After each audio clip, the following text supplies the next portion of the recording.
going on? Back again. Welcome aboard to my latest Q&A with Hugo Girard. So I'm super happy to have him on.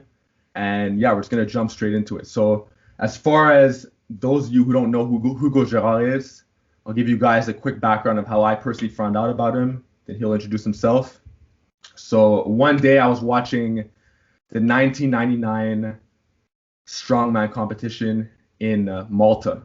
And that's actually like where I'm from. That's like I have some roots there. And I was thinking to myself, wow, this place is so beautiful. It'd be nice if people from Canada were, representing. And I saw Hugo Girard. I'm like, wow, this guy's competing in Malta. He's representing, Canada as a world's strongest man competitor. And like I found that super motivational. This is a couple years ago. And from then on, I started digging into his work. And I'm from Quebec, so we see Hugo Girard everywhere on billboards, commercials, BMR. Like it's very hard. You live under a rock if you don't know who Hugo Girard is and you live in Quebec. So really happy to have him on. He has his own TV show, À vos risques et périls. And I'm just gonna let you introduce yourself, man. But that's how I found out about it. Hey, hi everyone. My name is Hugo Girard. I'm a former World's Strongest Man competitor. I'm a Strongman Super Series World Champion in 2002. I did Strongman competition for about 10 years, retired in 2008. And from there on, took on bodybuilding. I was a powerlifter, world champion, junior world champion. And now I'm a TV host, mainly. I own a gym, supplement line.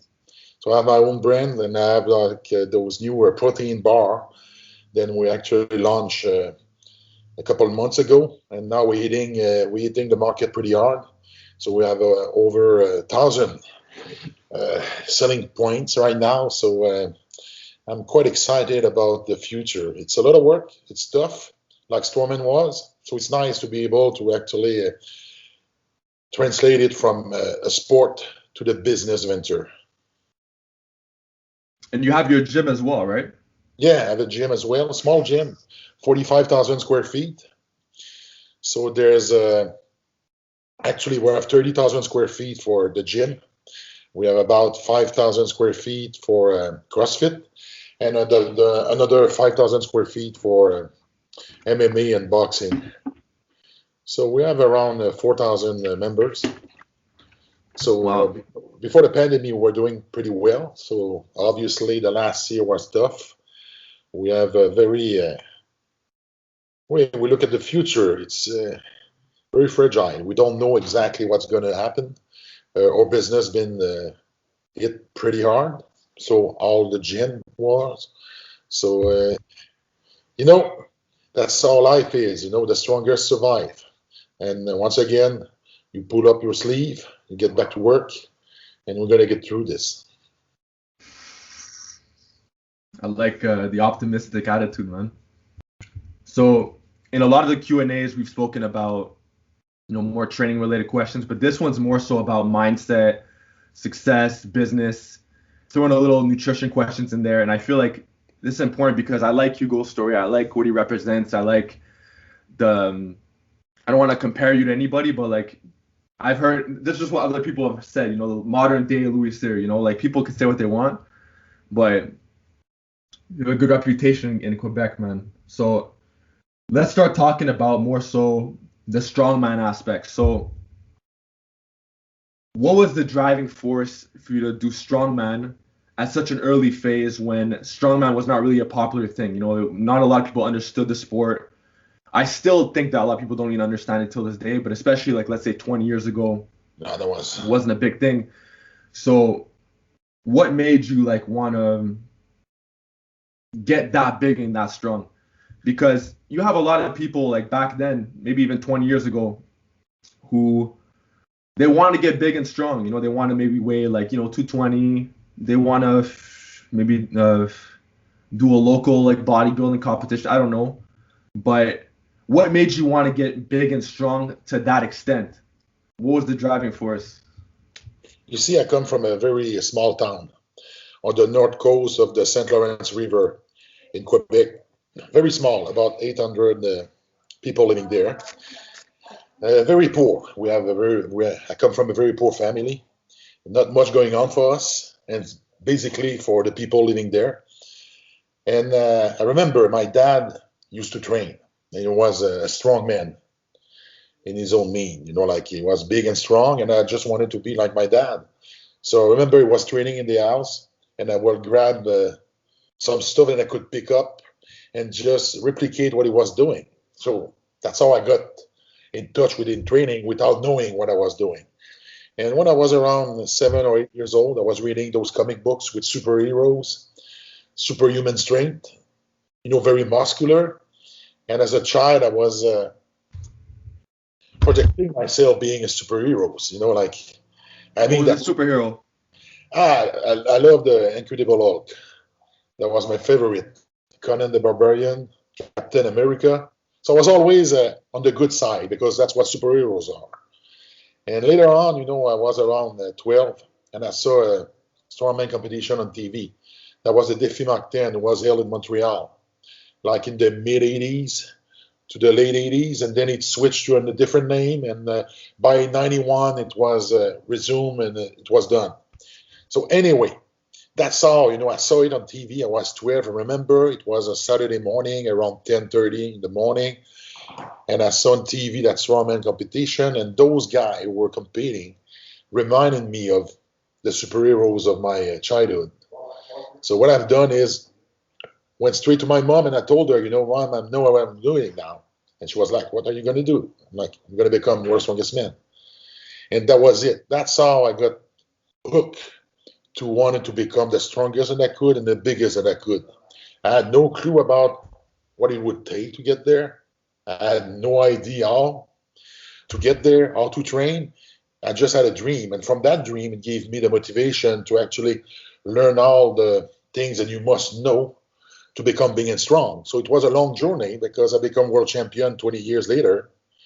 And throughout all that journey, like I became a police officer, I went to school.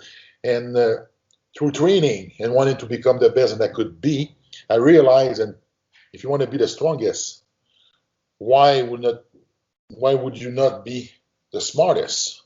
Why would you not be the best that you could be in anything you actually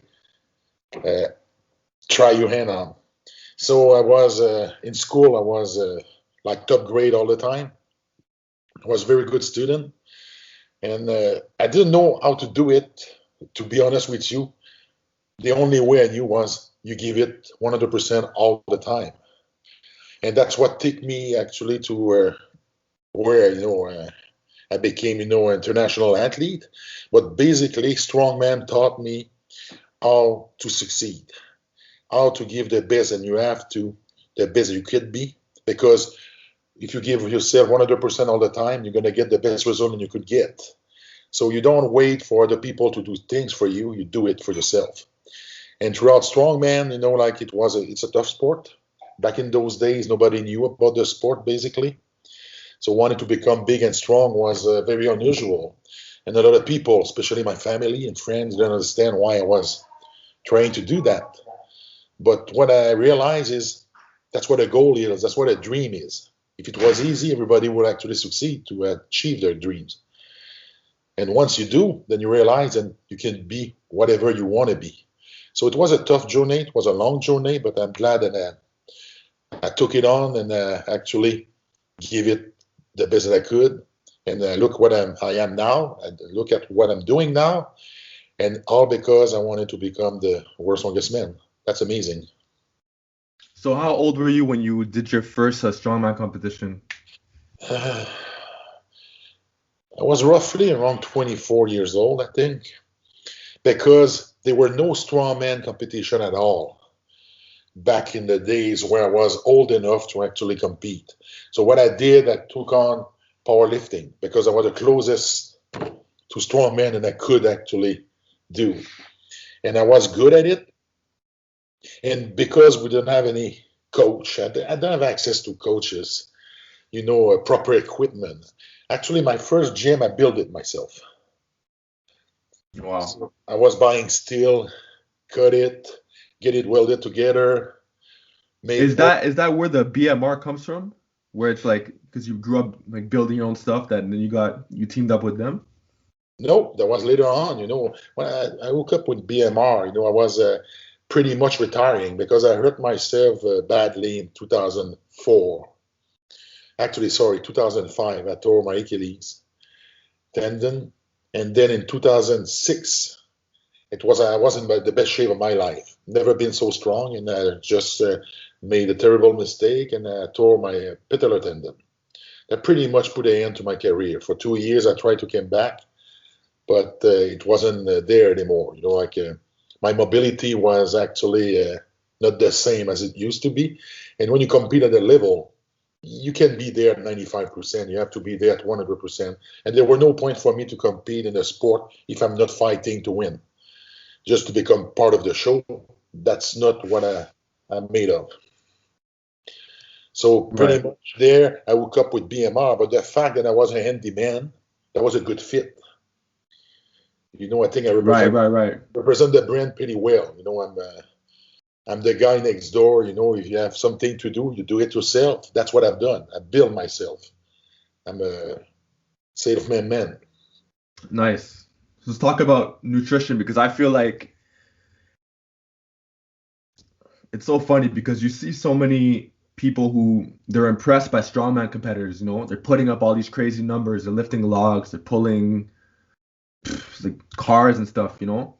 But I feel like people don't give enough credit to the nutrition aspect. Like people don't understand that if someone's gonna be, 300 pounds and above, and let's say if they grew up pretty skinny too, they don't have like that big bone, like they don't have like a 10-inch wrist or whatever, they don't have those kind of genetics, like people don't really understand how much food really goes into this kind of stuff, and like it's like a full-time job. You see people, some strongman competitors are obviously it's not the best for health, but some of these guys are eating like 4 or 5 pounds of beef a day, and it's like, what was the eating like for you?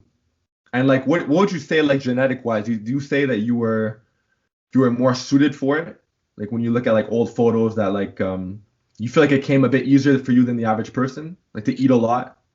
But I'm used to be the biggest and the tallest in school. So by the time I was 15, I was 265 pounds. By the time I turned 18, I was over 300 pounds. If I go back in those days, you know, nutrition wise, I wasn't eating properly. I was eating too much and too much of the bad stuff because I didn't have access to proper people to coach me and show me the proper way to eat. Obviously, you don't eat like a bodybuilder, you're a strongman. And general knowledge was that you eat pretty much like we see here. Big plays, you eat as much as you can, and then you become big and strong because you train strong and you train hard and you eat a lot. But now, if I look at where I come from to where they're at now you have access to science, like Mm, nutritional science, whatever is supplement of food, you manage to have the proper plan, nutritional plan for you to suit your needs. So if you want to do bodybuilding, hockey players, whatever the sport, now you have access to professionals who are going to help you out reach those goals and prepare you the proper plan for what you want. I didn't have access to that back in the days. By the time I got access to proper people to help me out with the nutritional aspect of it, I was pretty much near the end. I got a humongous result. Like I said, in 2006, I remember I was doing the 5 stone in training and I was doing an exhibition because I was putting on contests. And as a way to practice, I will do every event, which I was winning easily. But I remember, I was doing the 5 stone and lifting the 5th stone 5 times in a row right after doing all 5. So that's where nutritional, took me to a different level. And the training wise as well, I managed to change a few things in my training because basically the sport was getting more popular. I have access to better trainer. I had access to better knowledge and then get my nutritional on point, which made a huge difference. So if I look at it, wonder what I could have done if I was starting now instead of 25 years ago. But mm. that's what history is made of. Like I guess we actually paved the way for the actual athlete who compete right now, and I'm very proud to be part of that part of history. But as far as like your favorite meals, like coming up, like for packing on size, like were you more of like Spaghetti, yeah? pasta. Oh yeah. You know, to give you an idea, rough idea, I would wake up in the morning and eat a full box of cereal. So no much protein, not much protein there. You know, like, and that was basically a pound of meat every meal, plus some veg and rice. And then I remember before a big training, I will just eat a big plate of pasta, and that would make it. You know, like you were full of energy, packed, big and strong. But you know, I look at the picture from those days. I was roughly around 20% body fat. But in 2006, I was roughly around 9% body fat, and I was stronger. So that's how the nutrition get to play, because you don't have to actually carry so much fat to be effective. And you look at Mariusz Pudzianowski, was a good example of it. Obviously, the sport evolved and changed. You know, in my days, the biggest one would be around 330 to 350. 350. Few guys were over 400, but they were an exception. Now, you got giant doing the sport. You got people, you know, well over 400 pounds competing. The sport changed because everything else changed. They have access to better supplement. They have access to proper way to eat. They have access to better technique and equipment to train. So all of that comes with the territory, because it's getting more popular, more people practice it, and then it evolved way faster. We know we open up what we call the compound, where you used to train strongman event. And that was in Gatineau back in the days. And that was the first place in North America where you could actually go and train pretty much every event. So now every athlete has his own spot. Every athlete has his own equipment. So that wasn't the case back in the days. And I remember, because I was copying it from Yuko Aola, because that's how he got so good, because he built every piece of equipment. He has his own training capacity. So he has his own place. And a lot of people in Europe who wanted to become good would go training with him. And he was a very smart athlete as well. So along the way, everybody got bigger, faster, stronger, wiser, and smarter. That's how the sport evolved. Right. I don't want to stay on the nutrition for too long, but like, you know, back now there's like MyFitnessPal and stuff. Were you like tracking calories, or just eating? And if you were tracking, how many do you think you were getting per day? Like, let's say at around 300 pounds, like you're getting like what, 10,000 calories a day? About 5,000 calories a day. Okay, but like good. Not the same food. I eat pretty much now roughly 4,000 calories a day now. It just comes from different sources. But I think I'm eating way better now, but my body fat is lower. You know, I was eating too much carbs back then compared to what I do now. I was carrying too much body weight compared to what I do now. Obviously, I was stronger back in the days because I don't train the same way now. But I'm fully confident that if I would be eating the way I eat now, back in the days, I would have been better athlete. Right. So let's talk about, okay, so you just gave us a quick background of the injury, like with Achilles. Was there any other injuries that you had that you like bounced back from? Or was that like really the big one? To be honest with you, as far as I remember, I don't remember any year where I wasn't somehow injured, carrying some kind of injuries. It comes with the sport, because it's a tough sport. You pick up a piece of equipment that was not made to be picked up. So somehow then you have to deal with the pain. You have to deal with it through training, through competing. And money-wise, you don't do it for money, because there were basically no money in the sport back then. So you're doing for pride. So basically, and you actually learn to deal with the injuries. I remember I think it was in '99, I went to the Beauty and the Beast competition in Hawaii. And when I was running, I twist my ankle. And I was working as a police officer back then. So my ankle swelled up where it was almost the same size as my calves. And I will tie up my boots and make it very tight so I could walk and train. And not train, but work and train as well. So I didn't go on medical leave because then it would prevent me from training and competing. So I went there. I came in 5th position, and I was pretty much limping all the way through the contest because I was limping all the way all the time. And a few years later, when I tore my Achilles, so which was in 2005, they made an X-ray on my ankle. And then the guy told me, "Hey, you broke your ankle, you." I'm like, "No." Yeah, yeah. Then he showed me on the X-ray there. Yeah. And then I realized that I pretty much broke my ankle, kept training, kept working, and competed with a broken ankle.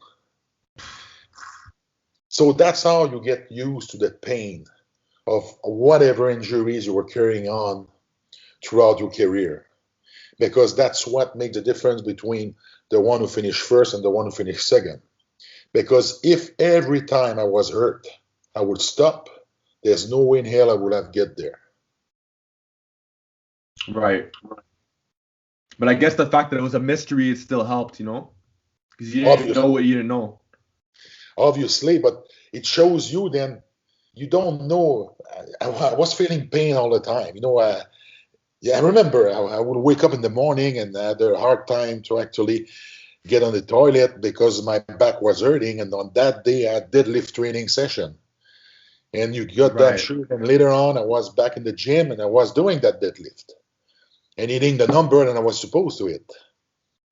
Right. So you must show a lot of resilience. And I think whatever sport that you do, especially at that level, you know, they all of them are tough athletes. You got to be strong, especially in your mind, because it's not easy. It gets difficult. And the higher it gets, the more difficult it is. And it comes down to whoever wants it the most.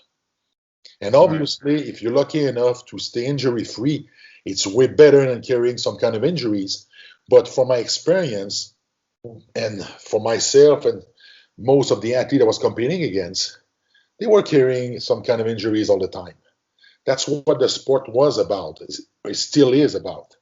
Because if you wait to be 100% to train, you just won't do it. Because there's always, when you're lifting that amount of weight, you know, it gotta hurt. You know, and always, that's what I'm saying, you know, like, I look at my old days and I know I'm going to be hurting. But the only difference with somebody else who's going to be my age, I will know why I'm hurting because of what I've done. But doesn't matter, you know, when you get old, your body hurt. Some people happen not to know why it hurt because they've done nothing. So I know when I look back, I would say, my body hurt because I've done those things, and I got those trophies to remind me what I've done, which is kind of cool. I know what you mean. Like, eventually the pain just becomes like a regular part of your... Yeah, that was part of my training. You become more numb to it because you're so used to it. You're so used to it, you don't feel it. You know, if you put your finger and you push on your forearms, you feel it. But keep it there for 2 minutes. Then you will forget about it. That's how pain is. So I remember, you know, when I was training, because strongman is a very difficult sport. You deal with pain all the time. So I will train, and the sets will start when I was getting into the pain zone. So whatever I've done before it started hurting was warm-up. When it starts hurting, that's when you start your working sets. And those are the sets that's going to prepare you for the contest. Right. Because when you're carrying 1,000 pounds on your back and you have to walk or run with it, you know, halfway through your lungs start to burn. Your legs don't want to move forward. So it comes down to your mind. How hard, how bad you want it. How hard did you train? That's what's going to carry you to the finish line. Because every signs, everything tells you to stop the pain. So the pain becomes your best friend. And that pain, yes, of course, it's physical, but mentally you get used to it. And for once again, my own personal experience, it carry on to other aspects of your life. When you deal with difficult situation, you're used to it because you used to go through difficult times. And you deal with that pain, whatever it's emotional or physical or mental, it's just pain. And pain becomes your best friend. So you're not scared. You're just used to it. And when it doesn't hurt, now that's the weird aspect of it. You wonder why it didn't hurt.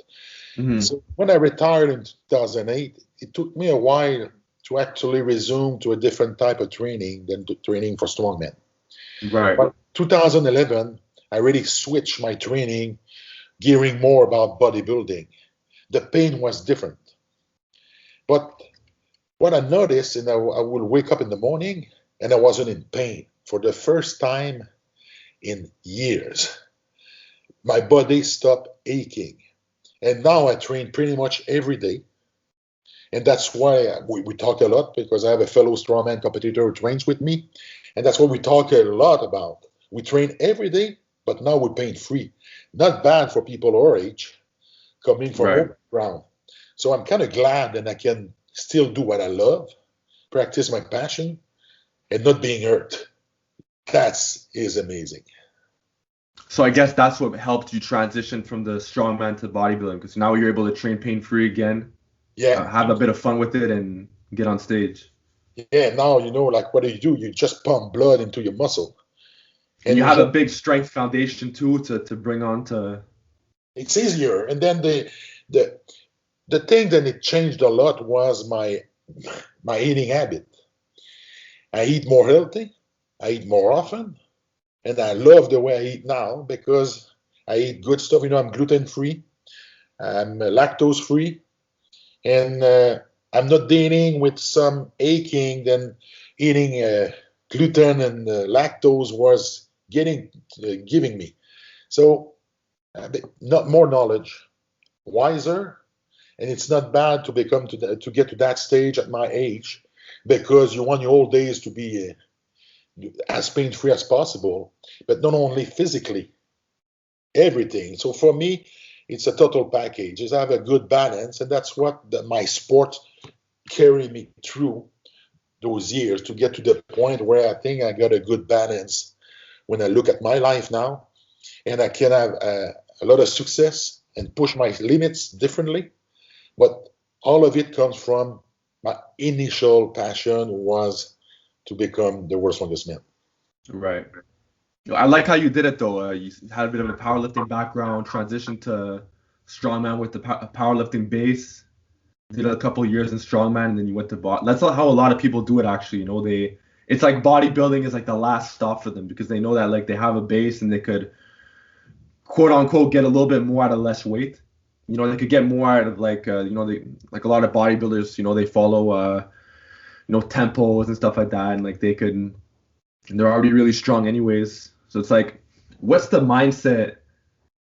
Well, I'm gonna wrap this question up a bit, make this question a bit bigger, because I know you got into fighting after. So was it after bodybuilding you got into fighting? Yes, I did the fighting in last year actually. Last year, the year before. Yeah, the year before, 2019. So what's the difference in mindset between strongman, bodybuilding, and fighting? The mindset was the same. It's just you change the vehicle. There was a different technique, but basically you're just the same guy doing not the same thing, but trying to achieve the same goal, which is to be 100% and to give your best.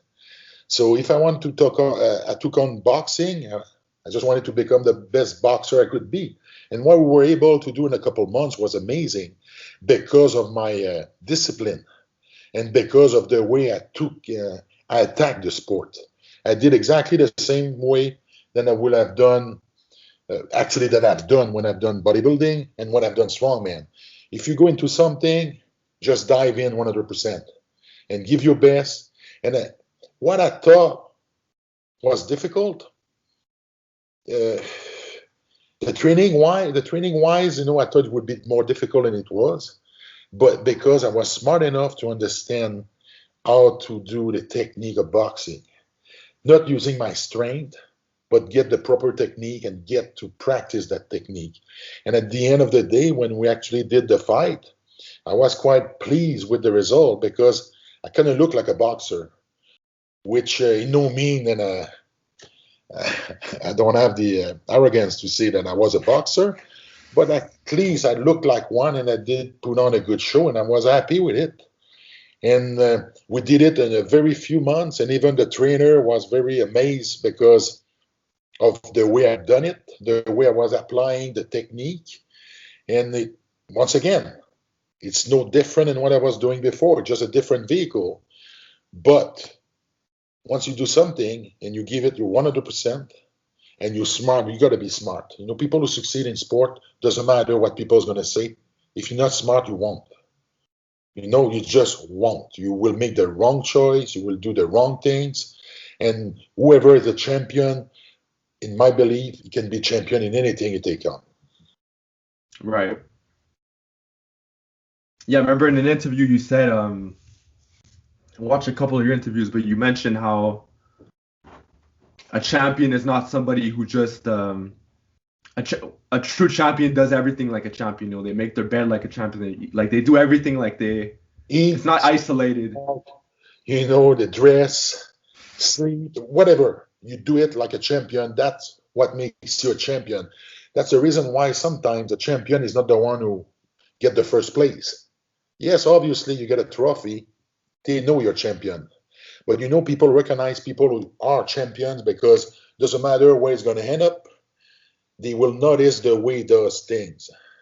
Right. But that brings me to the next point is that I was watching this other you're on some talk show and you mentioned how when you got the title in 2002, how you weren't satisfied.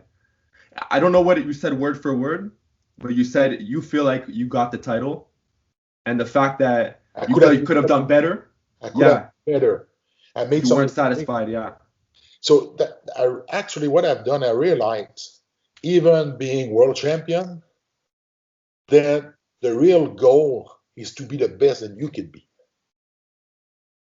So basically, it's not about where you're going to end up in the contest.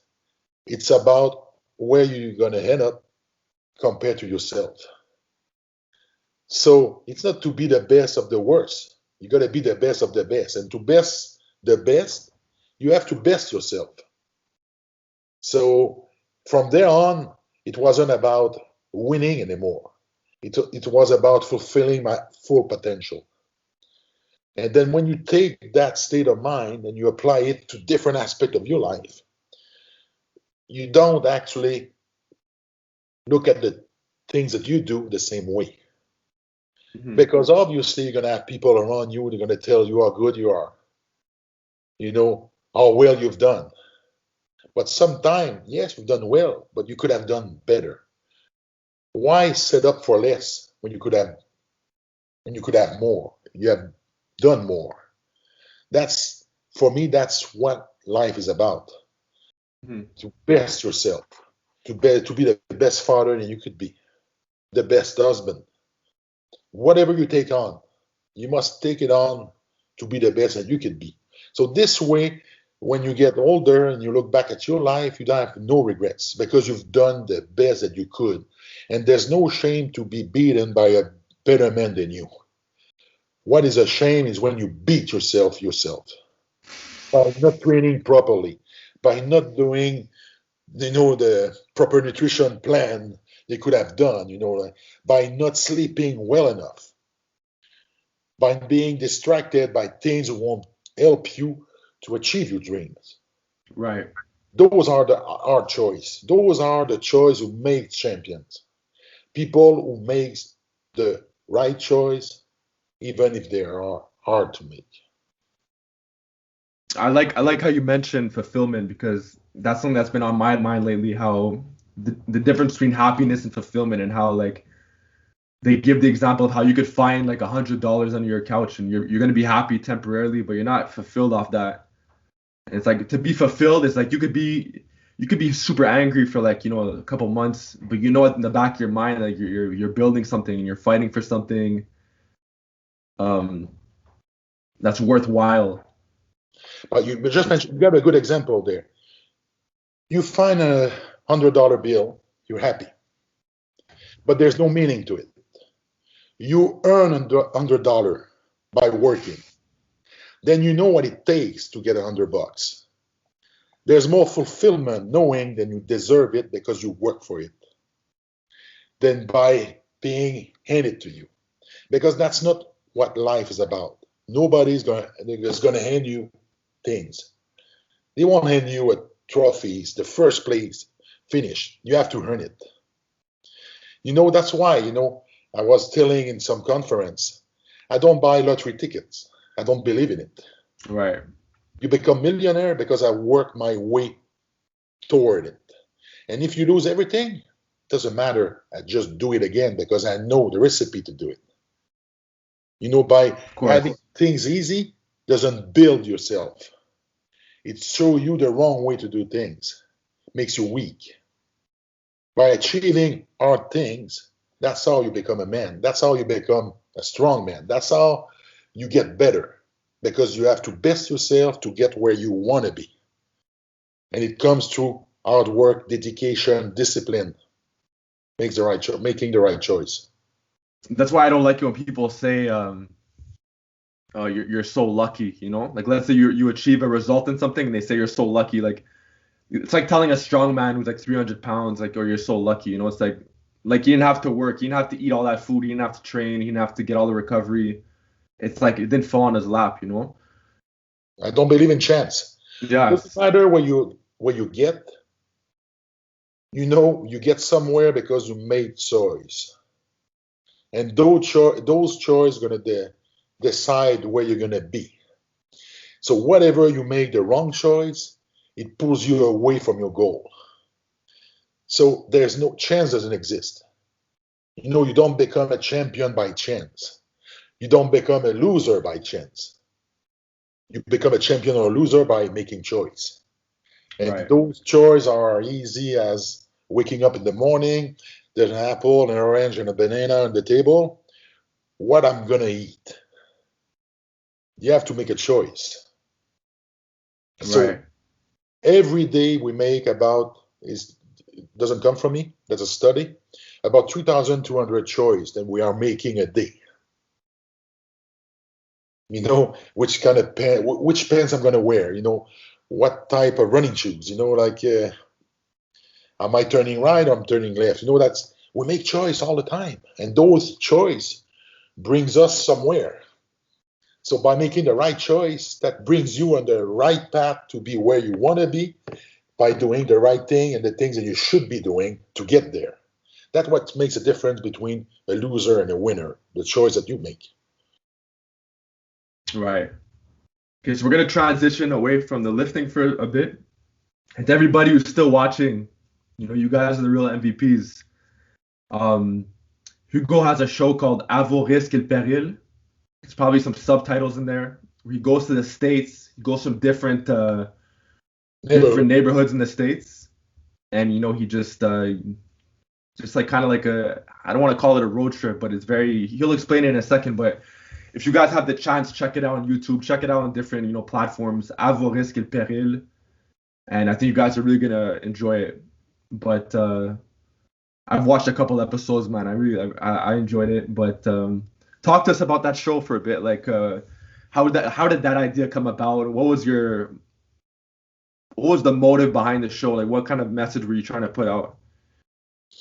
Basically, the show in English it's called At Your Own Risk, and the idea was to go visit the worst neighborhood in the U.S. So that's how it started. So we pretty much took the list, the FBI list, and look at the most dangerous neighborhood in the countries. And then we actually submitted it to the network. And then they approved the list. And then from there, I would go there, enter the neighborhood, get to meet people and try to understand the dynamics. Why is it so dangerous? And at the same time, discover the people who lives there. And it gives you an idea because obviously, like I'm saying all the time, there are kind of statistics to actually explain why it's so dangerous. Why is people are behaving this way from the outside.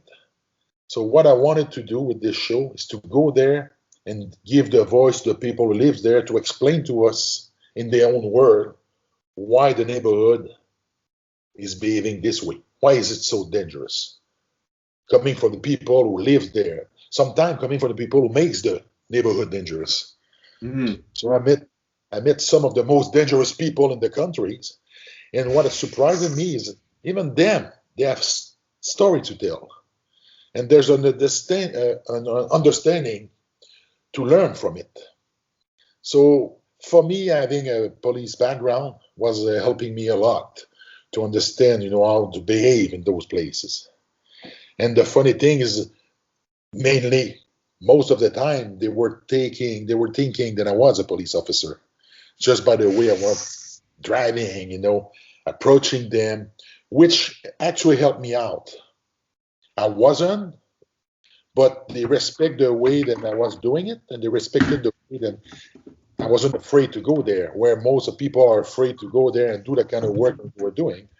It's amazing how many times I got pulled over by the cops before entering some of the neighborhood to just warn me that if I was going there, there's nothing they could do for me.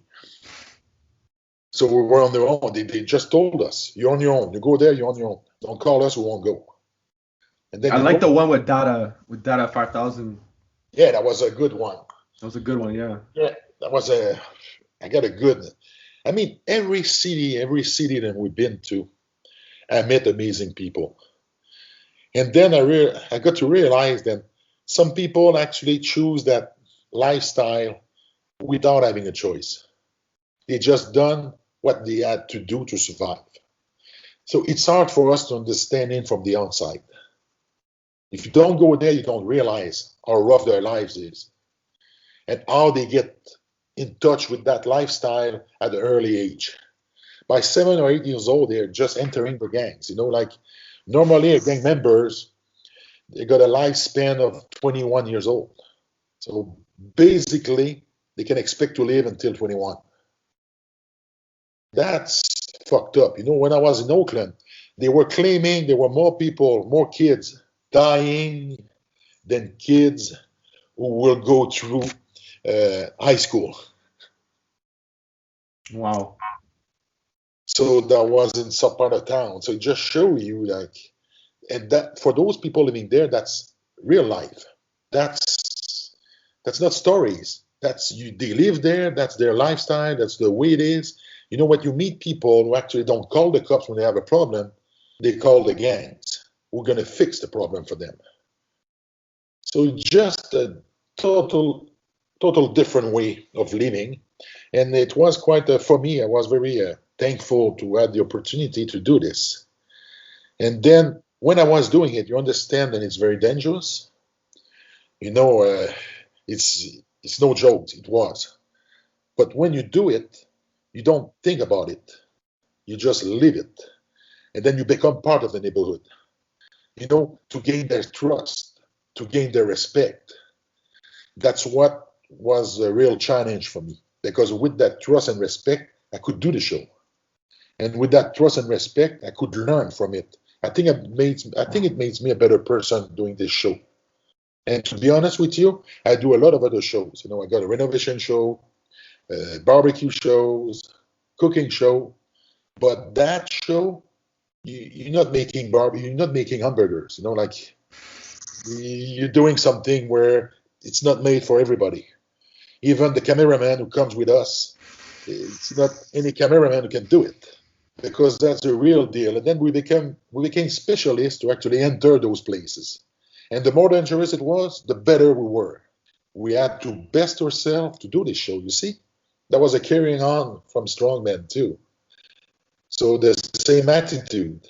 I wasn't picking up easy things to do. And that's what makes me the best that I can be, because every time there's a challenge, every time I got something on the line, then it reminds you that you must be there. You must be alert. You must be wise. And you must do your things at your best abilities, because you might not come back. And the statistic is there to prove it. We're in Camden, New Jersey. 1 out of 39. So basically, 1 out of 39 will be a victim of a violent crime. So which means you go there 39 times, you're pretty much sure you're going to have something. So they have no liquor, they have no grocery stores, no bank, no cinema, no hotel, no motel. So Yeah. It's another reality, man. It's just a different way of living. And I think it was nice to actually share it with the people on the network who was watching the show, because you get to see a different side of America, a different side of the country, and get to know people, and there's some people, made it big. A lot of people became professional athletes who come from those neighborhoods. They just found a way to get through it. And I'm a big believer that you could be the whatever you want if you really want it. But I doubt that if you comes from one of those places, then you have many choice. Crimes become the lone choice. And it's hard for us to understand, because we're not living this way. We can't even think that people living this way. And I wasn't certainly not thinking that they could live this way in America, because America, that's where dreams becomes real. But dreaming there, it's a tough life. Yeah, but the show is well done, man. And I like how it raises awareness. It gives people a new lens to look through to see a different reality, and how some people really do have it extremely hard, and some people, and not to judge others, because people tend to be very ignorant, Yeah. But you see, we were more about the human aspect of life. So we were not in judging. To be honest, there's people there, we're still friends. They call me for Christmas and New Year's Eve. So it's kind of amazing, because then they're just like us. They just have a different background and come from a different place where life is really hard. And it gets me to realize how lucky we are to live here and have the kind of life that we do, because without social support, we're going to end up exactly the same. I'm sure you've learned a lot of lessons, like going to different areas. But what would you say was the one that really surprised you the most, like the roughest area at the whole show? To be honest with you, the places where I really felt danger was Chicago, Southside, Chirac. I remember we went to the McDonald's to pick up some food at a drive-thru, and people were looking at us, and you felt in their eyes you don't belong there. So then I found a place, like a big parking lot, was empty. I parked right in the middle of it. There were 4 entrances. Then I told everyone in the truck, you pick one, we eat, but you keep an eye on every place where a car could come from, because if somebody comes, we go. So that I must say that there, I was afraid. We've been warned, because I went with a bodyguard who actually was acting as a bodyguard to a nurse who was doing some home services, and the guy was carrying 3 firearms with him, plus 1 for the nurse in case something happened to him. And then we asked him, we must go eat somewhere. Then he's telling me, you must go back downtown. My guy, we don't have time, because we gotta work. Then he's like, you can't eat here. So anyway, obviously we don't listen. So we picked up a restaurant, in a place what I thought, and it was quite safe. It was not so bad as a place to be. And then we entered the restaurant. We were the only 4 white folks in the restaurant. Everybody stopped talking. Half the people in the restaurant stood up to look at us. So it could be kind of intimidating to get there. That's how you realize, like we don't belong there. So anyway, I went straight to the toilet, and then the guys come with me. They're like, what are we doing? I'm like, we're going to sit down and eat now. Because if something was to happen, it will happen right now. So I think we're good. And obviously we went down sitting, and then some people thought I was Goldberg, and then we had a good fun with it. And at the end of the day, everything went well. But you got to get there with a proper attitude, show respect, but at the same time, you got to earn respect as well. And they must feel they got to respect you, because if they don't feel like it, then you can become a victim. At the same time, if you're too cocky, it's going to turn against you. So you have to find that balance where you fit in. You can feel the range, but you know what? Everything worked out good, and I'm quite glad. But like I said, that was the place where in Chicago, I got a buddy of mine who was living in Idaho.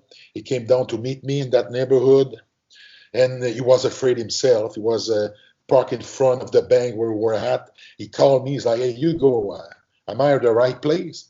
I'm like, "Yes, you are, because I don't feel like I'm at the right place." So when you have a person who lives there and knows the place and is afraid to go there, then you're in a rough place.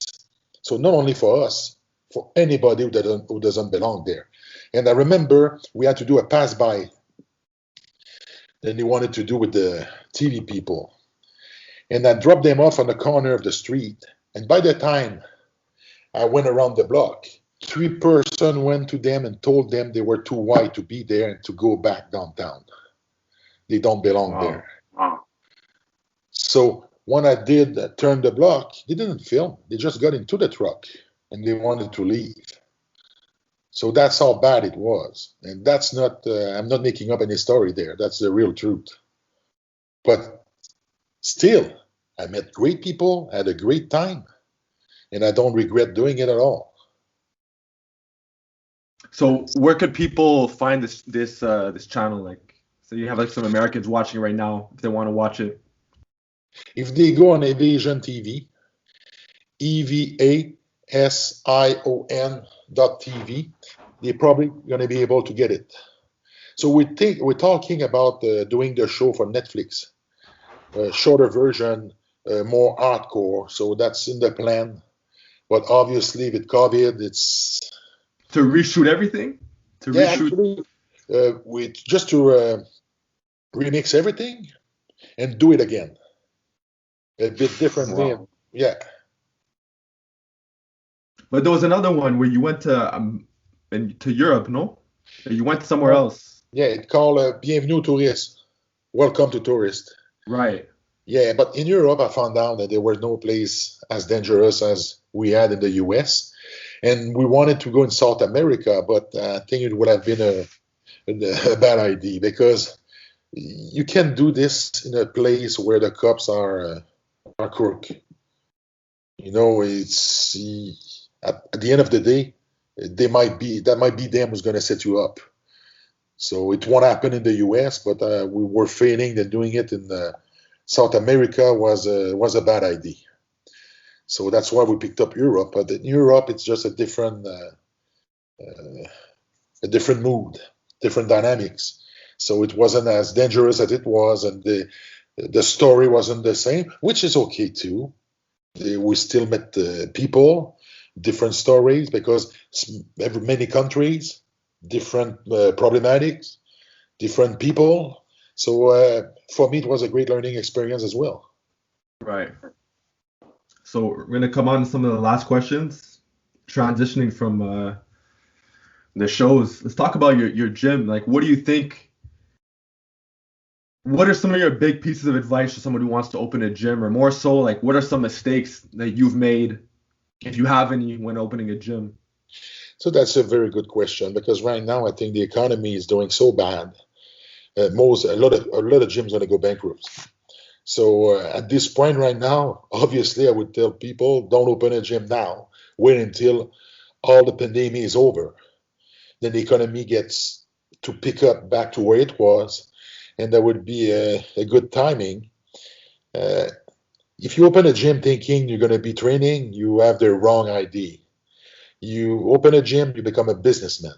And a gym, it's a business. If you want to succeed, you must do it like a business, think like a businessman, and not doing it like someone who wants to open a place where he wants to train and he would love to train. I love to train in my place, get proper employees, someone who can you can rely on. Uh, Obviously, you must do the demographic, make sure that you're in an area where you won't be competing against so many gyms. So it's all about being livable. You must succeed. So the whole point is to have a project where you're going to be offering the services in a way that it would be hard to match. To succeed now in those days, you must have a product who's going to be hard to match. You must be different. You must be reliable. You must be professional. Uh, you must have the knowledge. Obviously, a good marketing plan as well. So succeeding in business, doesn't matter what type of business nowadays, uh, you must once again do everything at 100% and not leaving anything to chance. And at the same time, you can count the hours you're going to be putting in your own business, which means that if you want to succeed, you must be ready to take on any function and somebody might not be there for whatever reason, you pick up the slack all the time, which means that you might have to put your training on the side. So it doesn't mean because you own a business, then you will be able to train the way you think you will, because you become a businessman. And a businessman to succeed must make sure that his business is livable, because if not, then you close down and you're not a businessman anymore. You own a business. Is that what happened to you? You couldn't train as much? Actually, I was good to have people that I can rely on. So my involvement in the business is more about the business aspect of the business. So the everyday things, so I have a manager, which is a general manager, who actually look up into everything. Obviously, they report to me. So this way, I'm more in the office. And if I'm not in the office, I'm in the gym. And since I'm having another career, so I must have the flexibility to have people I can rely on to do the job and pick up the slack. But at the same time, I'm in touch with them every day. I have my own personal assistant who work at the gym as well. So whatever I'm not there, she's in charge of pretty much everything around my every career that I'm actually making. So my businesses, my TVOs, I'm also spokesperson for BMR. I'm having three different business. So she's the one picking up the slack and making sure that I can rely on her, plus my general manager for the gym, and whoever is working with me on the other business venture that I am at. So they're in touch to her with me, and whenever it's required, I'm there. So we have a meeting every day. So then you keep in touch with everything. So this way, there's nothing who's going to pass by without you noticing it and not knowing. So it's very important. Involvement is everything. So once again, I give 100% of the time that I'm putting in. But at the same time, I'm aware that I'm not there 50 hours a week. I'm working about 80 to 90 hours a week in different ventures that I'm involved with. But at the same time, business, if you don't take care of it, somebody else is taking care of your business, is not good. So you must find a way to make sure that you know about everything. You can make the right calls, make the right choice. But to do that, you must be able to count on the right people. So basically, once again, you're the one in charge. If you're going to succeed or not. If you make the wrong decision, hiring the wrong person, and you put that person in the wrong place, in the wrong position, you will be paying the price. So once again, success is about choice, making the right choice, and avoiding to make the wrong one. Some words of wisdom, man. So you think more of you said you had 4K people members. You think that's more from like word of mouth, or is it more from like advertising online? Obviously, it comes from both, but like, would you say, because there's some gyms, for example, that are more word of mouth, where it's like they put ads, but it's more so like a community thing, you know? I think it's for us, it's more mouth-to-mouth people talking. Obviously, we have the type of gym, then it's like the old style of gym. So there's not many left anymore. We have a very big gym, a lot of machines, so you don't wait. We have like probably like eight incline bench. So have dumbbells. Every piece of equipment is there, like with many pieces. Options.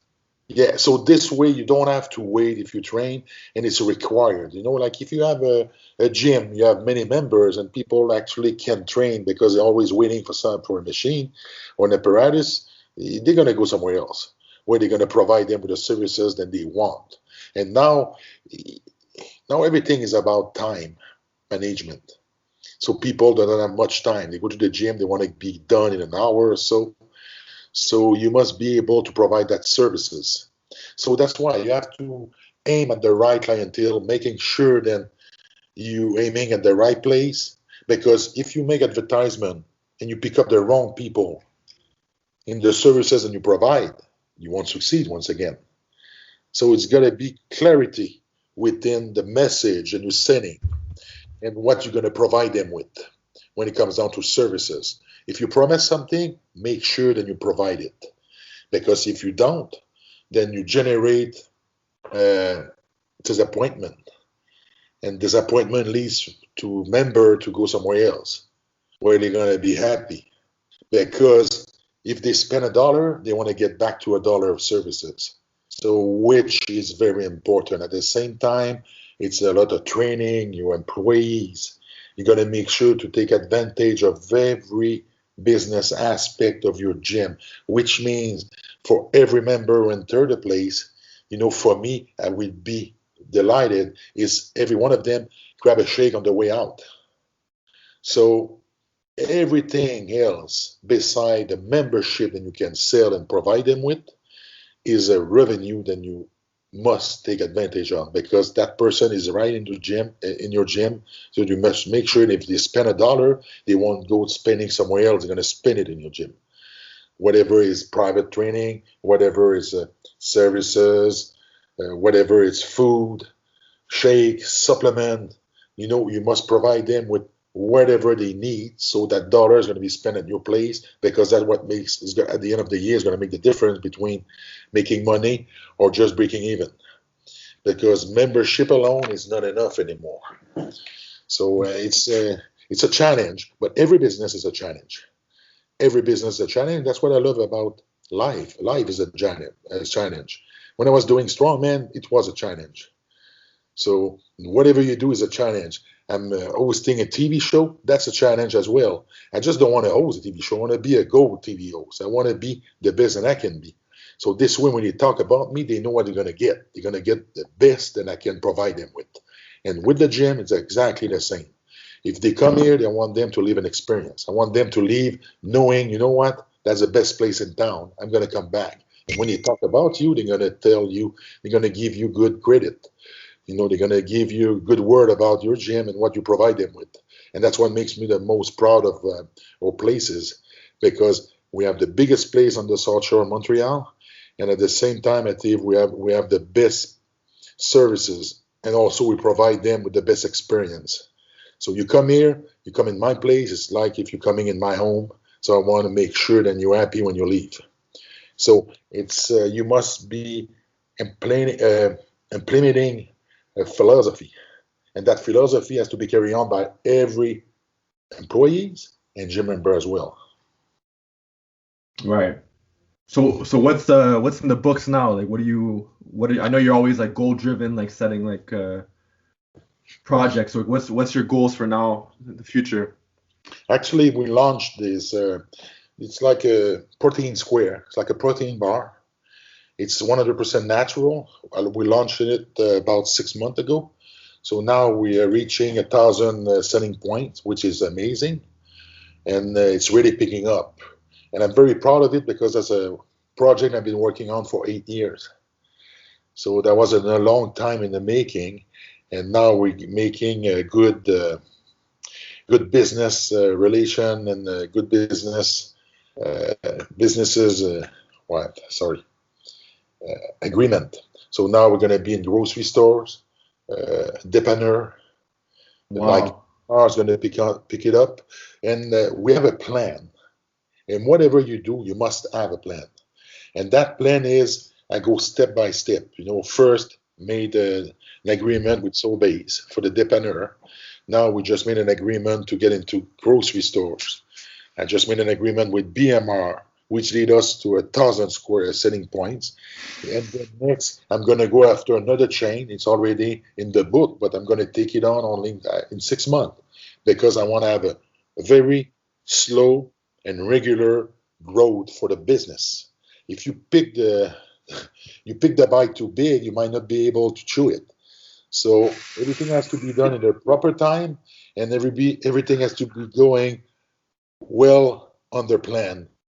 So it's a learning experience as well because we're building the business at the same time it's developing.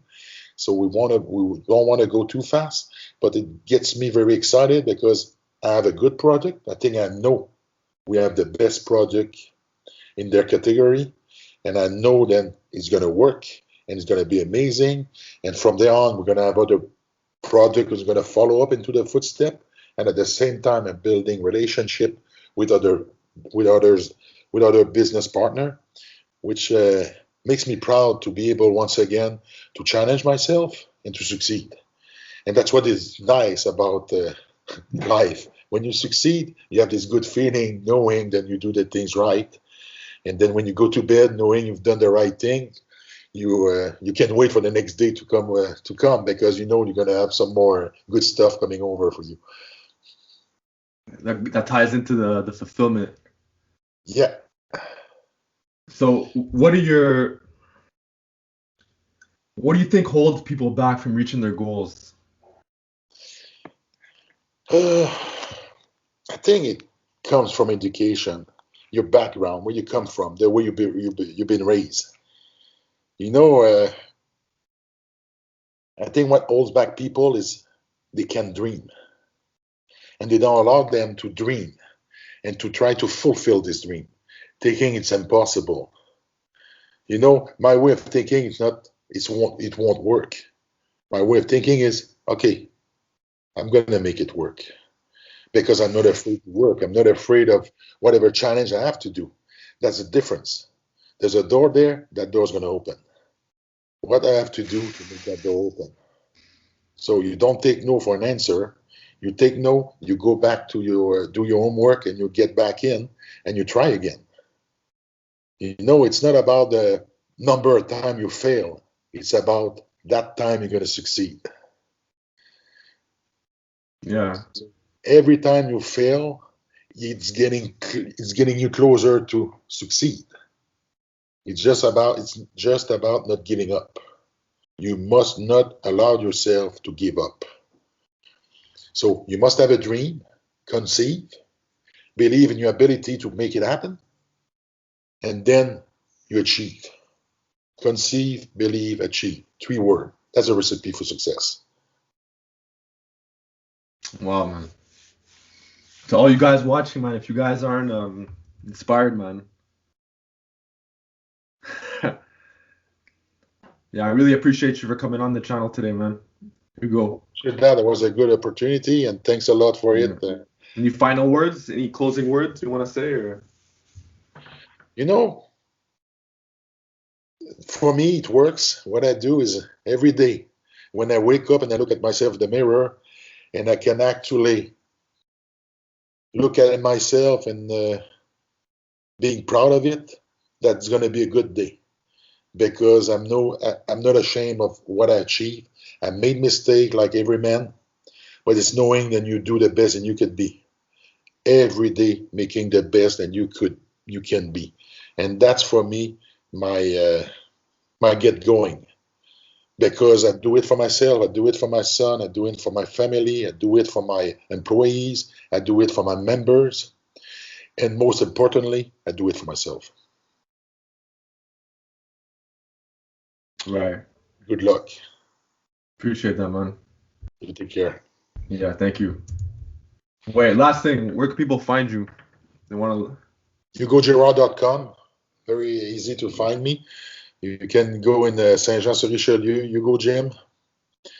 So you can miss it. It's big enough. And actually, I'm working on another project. I'd like to open another location. So on the South Shore. So I'm working on it. Luckily, I can make it happen this year. If not, it's going to be next year. Something bigger, nicer. It's going to be amazing. It won't. It's not if it's going to work out. When it's going to open. always bigger, huh? Yeah, always bigger. All right, man. I appreciate it. You take care. Bye Thank bye. you.